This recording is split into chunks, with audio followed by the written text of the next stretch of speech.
Belajarlah bermakrifat, walau hanya mengenal Allah Subhanahu wa Ta'ala. Jika sudah paham, cukup diam dan tenggelam di dalam kesadaran bahwa aku ini adalah wujud dari Allah, dan aku ini tiada. Serta harus menyadari bahwa semua ini tiada, karena akan kembali pada Allah dalam keadaan kosong, datang ke bumi ini kosong, kembali pun harus kosong.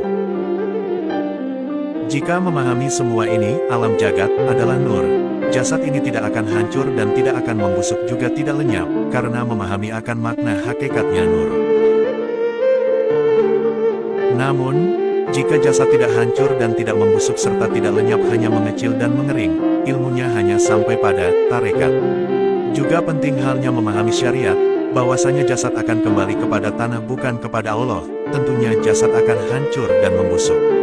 Memang Allah Subhanahu wa Ta'ala berfirman, dan sungguh, kami telah menciptakan manusia dari saripati, berasal dari tanah.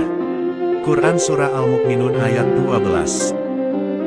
Yang hanya memahami agama sampai pada syariat, kegagalan itulah yang tak ingin membawa diri melangkah melanjutkan ilmu, memahami sebenarnya makna kalimat tanah. Oleh karenanya penting memahami hakikat pada kalimat tanah tersebut. Hakikat tanah adalah air. Air adalah angin.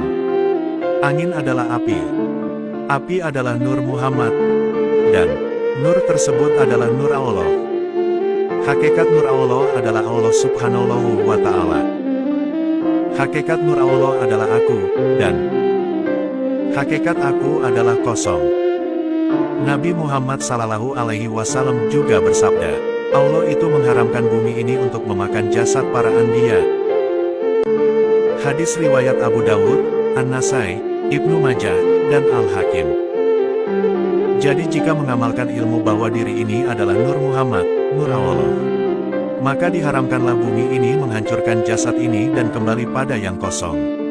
Dan jika sudah paham dalam pada ilmu jati diri, itu sebenarnya adalah makom makrifat, bukan berarti kita harus meninggalkan syariat, tarekat, hakikat. Karena semua itu adalah satu kesatuan yang menjadi keutamaan dalam bab beribadah. Kesimpulannya yakni, jika diri sudah paham akan syariat, maka naiklah pada tarekat hakikat sampai dengan makrifat. Hiduplah dalam kesadaran tunggal. Wallahu a'lam bishawab.